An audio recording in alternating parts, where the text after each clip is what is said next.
and Back Pain Relief Center, Scott M. Gray, D.C., across from the Marion Center between TSC and Kroger. For further information, dial 740-386-6580. Also located on the net at goodbackbadback.com.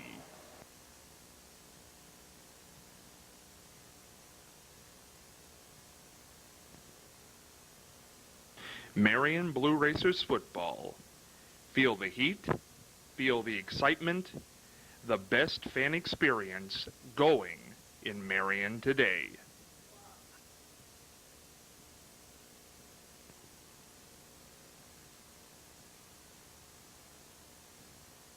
Perkins Family Restaurant and Bakery, located at 1197 Mount Vernon Avenue, right here in Marion.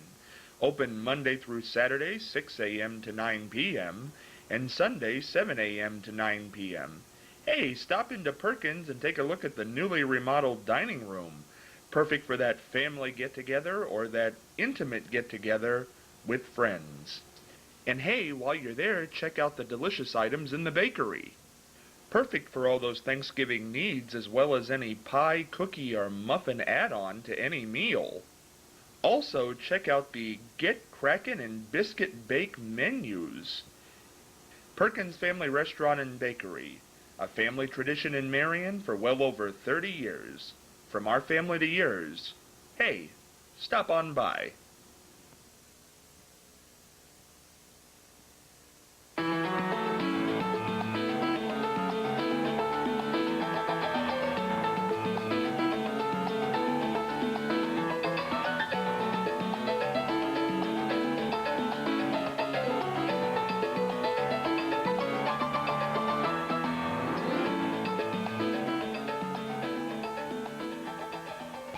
Hey, Scott Spears along with you on the Tuesday edition of The Exchange. November the 1st, we are into November, Charlie. Can you smell the turkey wafting your way? Is that what they do? I thought they walked. They waft. They waddle. Oh, well, Waft, yeah. waddle, walk, all W's. You know, turkeys are an interesting thing. Sex-wise, if they see another, a male sees a female, his waddle changes color from purple to red. I've seen some gentlemen do that when they see the, woo, things change and go. And if a turkey turns around, you don't want to look at them from the rear. They're not pretty at all. Neither is a peacock. Well, now, why would I be looking at the rears of turkeys and peacocks, Charlie? I don't understand. Oh, I don't know. Maybe you're in a race with them, and they got ahead of you, and you had to stare at the, We're in a restaurant, Charlie. We're in a restaurant. You got to remember where you are. Oh. Stop. Hey, I've known the Mastros here. All the boys and their late parents for years, since they were kids. Madeline and Albert. Yes. Yes, the originators here for years. And I know Marianne has connections. We were very good friends of theirs. And they started out downtown, Pizzavilla, was it? Yeah. Right. And I had Michael in school.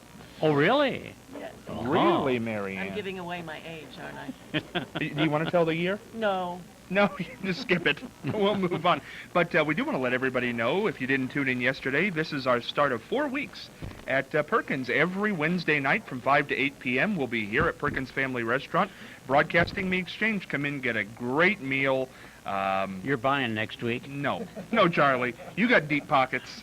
you got that radio money built up over the years. Yeah, right. That's right. My retirement. Big money you've made over the years. But we'll be broadcasting 5 to 8 every Wednesday at Perkins. We'll have Dooley the Clown here. We'll have live entertainment, which today we have Ben Cornelius, who I've known for quite a while now. Great soloist, and he's brought along somebody with him.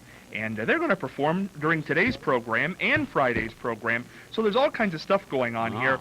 The Blue Racers make their debut on the show tomorrow with the Blue Racer 30, the segment. We're going to have Lamonte Coleman, who is the owner, CEO of the Blue Racers. And we're going to have Lorenzo Stiles, who is with the Blue Racers and also a Super Bowl champion. No kidding. Played with a Super Bowl team? Super Bowl team. Wow. And I hear he's going to bring the ring. I can't make any promises, but I'd love to. I've never seen that. It's a pretty big ring, isn't it? Pretty big ring. Yeah, watch yourself, Charlie. We know how you do. But we're going to go on today to Charlie Evers with fascinating facts. Well, since we are in the Halloween season, I thought I'd mention something else. I mentioned yesterday about the Pope that was Pope Boniface the Fourth, dedicated a Pantheon in Rome in honor of the Christian martyrs and the Catholic feast of All Martyrs' Day, which was established in the Western Church. Now, Pope Gregory later expanded the festival to include all the saints as well as all the martyrs and moved its observance to November the 1st. And so this is just beginning, not only the religious observance, but trying to get away from the really weird stuff. But so where are we now? Really weird.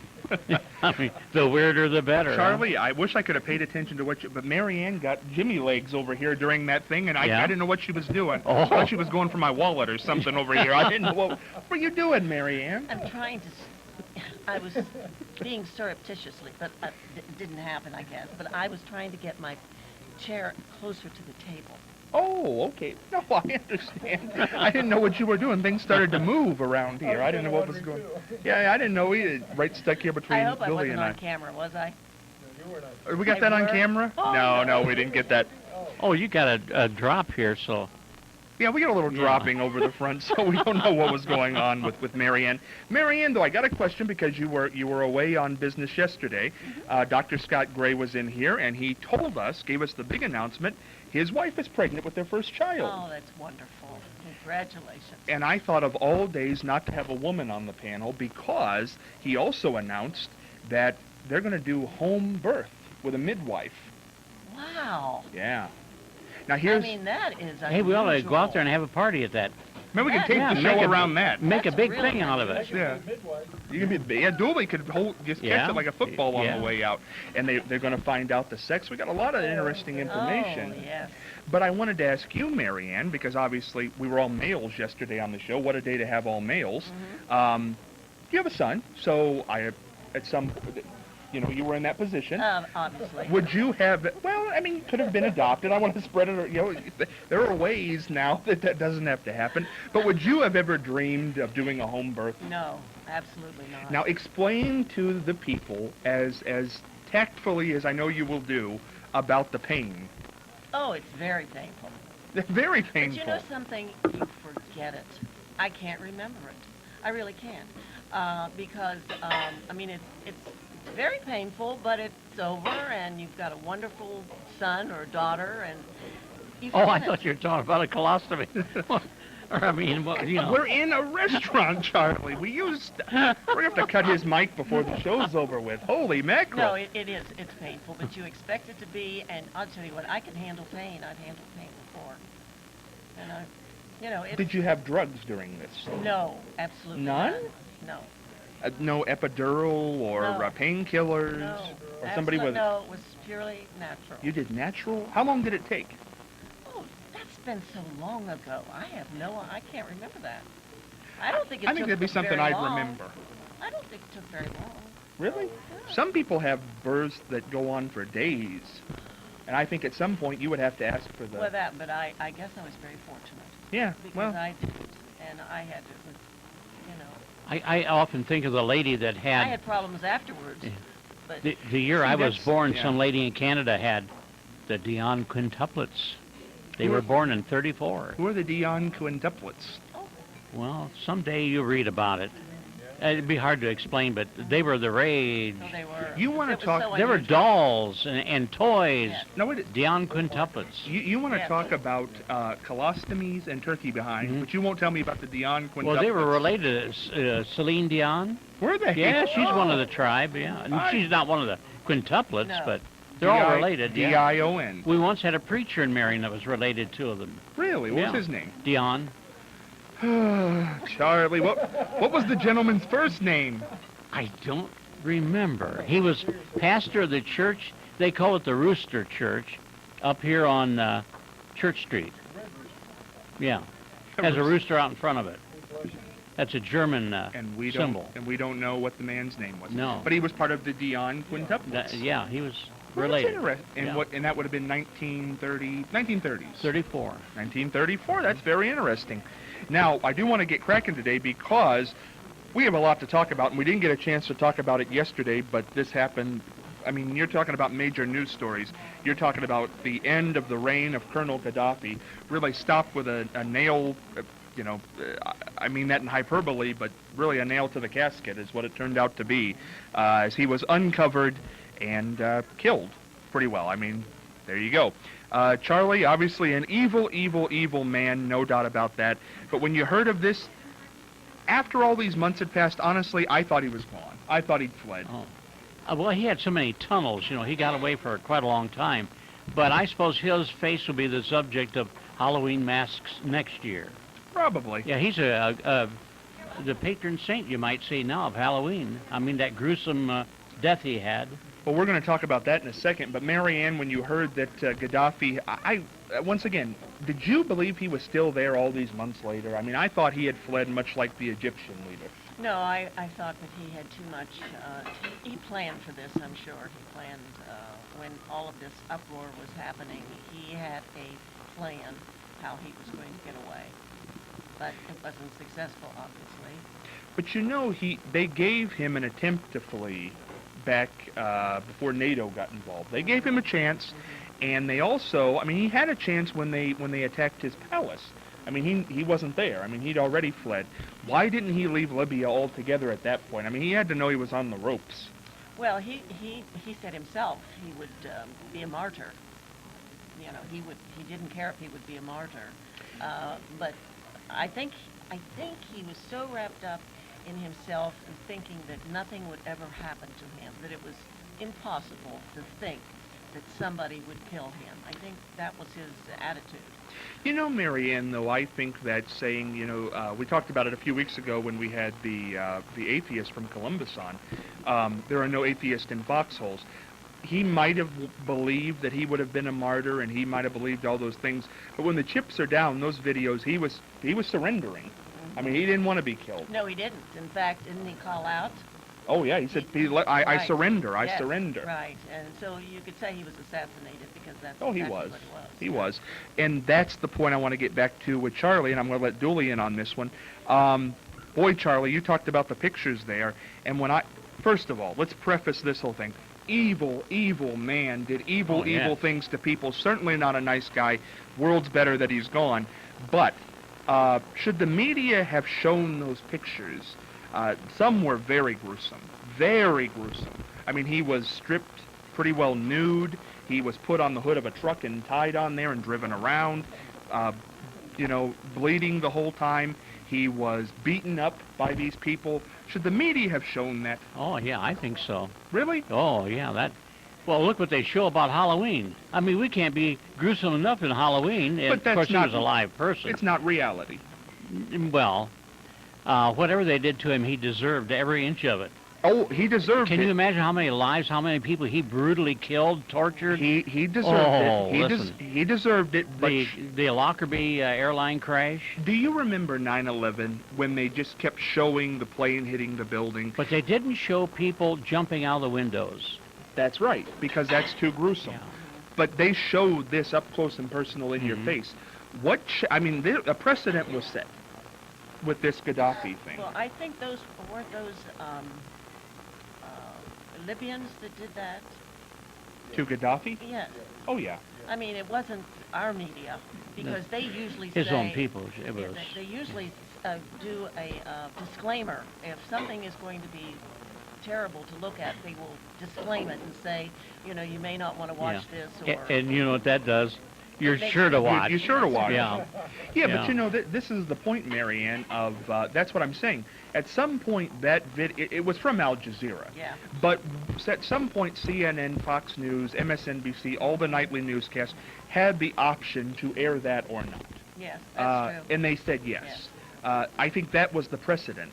Saddam, when he was pulled out of the hole in Iraq, there were pictures that leaked later on of people putting their hand, but the networks didn't show all of that. This they showed all, and I'm not sure what the reasoning was. Do you think it was right?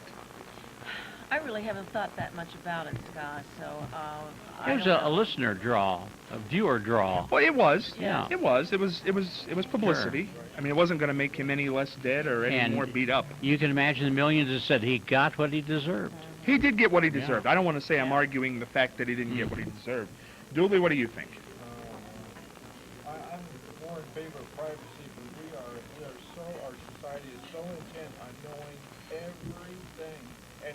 working it over, whatever it is. That's another thing. Over and over. Sort of go into a frenzy about that. I'm not sure. And then over and over and over again. Just like the escaped animals here last week. Oh, yes. Lord. That Couple was of a weeks mess. ago, yeah. It filled up Jack Hanna's calendar for about It 6 sure months of did. things he has to do now. But the other thing about this Gaddafi thing that I wanted to talk about, because it was the other facet, not media-driven, but we're not supposed to, for as horrible as these people are, you're supposed to capture them if you can and try them. Give Yes, them their that's day true. in court. That's That certainly didn't happen. And what really bothers me, once again, Gaddafi, horrible, horrible guy. Certainly don't feel pity for him. But should he have been tried, Charlie, and hung like Saddam was? They don't try them like that in our... Not in the... That- at they're least not in that's a democracy. It's a different culture. Oh, yes. Totally different yes. culture. So that... No, wait a I second. can No. understand that. But there are courts, and he was going to be tried in the court of the United Nations, as Saddam Hussein was, and given his day, and to be convicted of his war crimes, and then they turned them back over to the people like they did in Iraq, which they did with Saddam, and he was hung. I'm not saying he deserved that at all, but I'm saying that's our rules, that's our standard. He didn't get that. And you know what? When he surrendered, that's also, if he was firing and was shot in the aftermath, okay, I could even see that. They tortured him. And not to say he didn't torture people, but that's, does that make us any better than the people when we do the same thing to them that they do to us? And this is not a United States, we didn't do it. No, we Libyans. didn't. The Libyans did it. Yeah. So I don't, there's no way to argue that fact. No, but I'm saying, should the Libyans have captured him, especially when he surrendered? Well, I think that's what we would have done. But, I hope so. Yeah, but that's, like you said, a different culture. Yeah, it is. In Haiti, they'll take a policeman they don't like and throw a tire around his neck and set it on fire. Oh, sure. Burn him up right on the street while everybody watches. So, cultures. I was once in Panama, and there were two girls that I worked with along, and when we checked in at the hotel, which is Caesars Creek Marriott, where the ruler down there shot it up later on, they made these girls pay $100 extra for the room, and they were really mad because, hey, and so I was standing with them, and they said, why? I said, we know what you women are up to in those rooms, and so I gave them the extra money. And then that night they were complaining to a Greek resident when we ate, and the Greek said, ladies, just remember, you're in Panama, not the United States. Yeah, there's a big difference. There is a big difference, but when you get assistance, I guess I'm saying from NATO, when you get assistance, and the convoy that was bombed, that exposed Gaddafi, was a NATO bombing. Obviously, as I've said before, I don't think he was a nice man, and I think we're better off that he's gone. But, if Saddam Hussein got a fair day in court, this whole idea of stringing him up on the foot of a truck and dragging him around seemed a little... And I think if we wouldn't have shown it, we'd have been okay, too. If we'd have just said Colonel Gaddafi was killed, and here's the thing, and there you go. I mean, That happened to one of our soldiers. They tied him to a truck and... and how angry and, do we get about that? Well, yeah, that was one of our men. Gaddafi wasn't one of ours. Oh, certainly not. Yeah. But, I don't know. I think he should have been tried because I would have loved to have seen what he said, because I really believe he was one of the madmen of the world. No, there's no doubt about it. Some, as I said last week, Saddam Hussein, the Egyptian leader, why can't I remember his name? Mubarak. Those guys, they have delusions of grandeur. They are dictators, but I believe deep down they were logical. Saddam Hussein had a point of view in court. Mubarak got the heck out when he knew that he had no chance of staying. This Gaddafi, I think if he would have went to a psychiatrist, he was nuts. He'd probably killed a psychiatrist. Well, do you remember his speeches? When he came to the United Nations, he thought we were friends with him. And he spoke and everybody walked out. He was on Larry King. He talked a lot of nonsense. I believe he was legitimately crazy. We made a deal. We made a deal with Gaddafi. The man that was that bombed the airliner. He was, of course, captured, and we sent him back to Libya on the provision that if we did that, Gaddafi would give us oil or let us have oil. Well, see, then again, Charlie, then you got to look at, and boy, with 5 minutes left in this episode, then the question becomes, he was our friend then. He was our friend. Well, he was someone we dealt with. So I guess we're okay to... Not necessarily a friend. Well, is that right, though?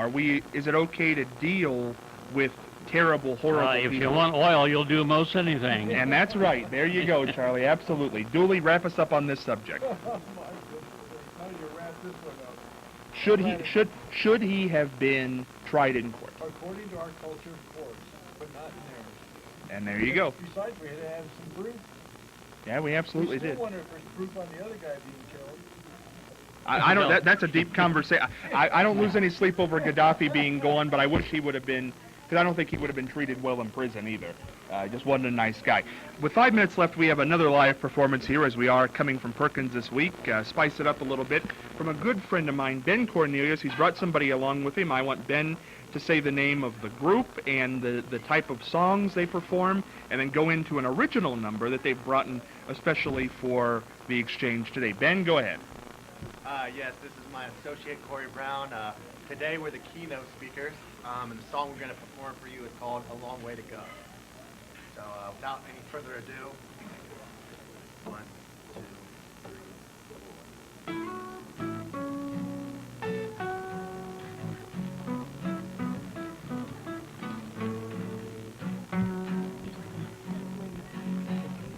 We've come a long way, so it seems. We've crossed the road somewhere between green. Through movie screens, we play out like scenes. We've got a long way to go.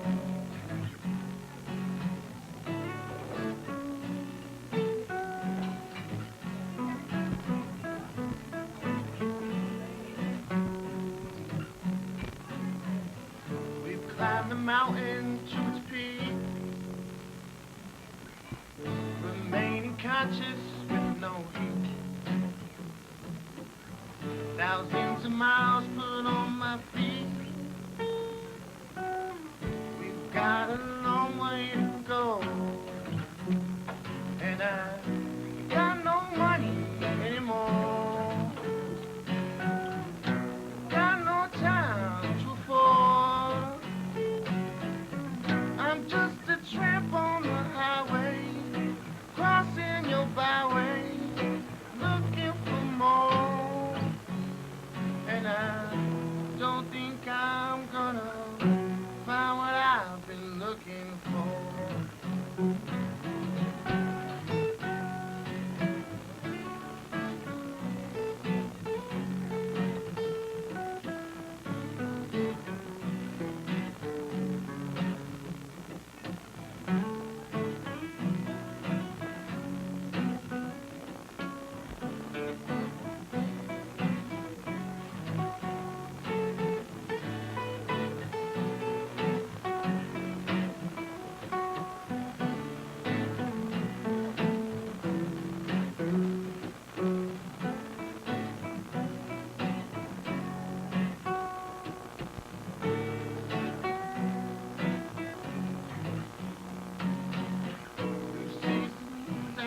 Away, remain conscious all the way. Too late to get on my knees to pray. We've got a long way to go, and I got no money anymore. I got no time to afford. I'm just a tramp on your highway, crossing the byway, looking for more. And I don't think I'm gonna find what I've been looking for.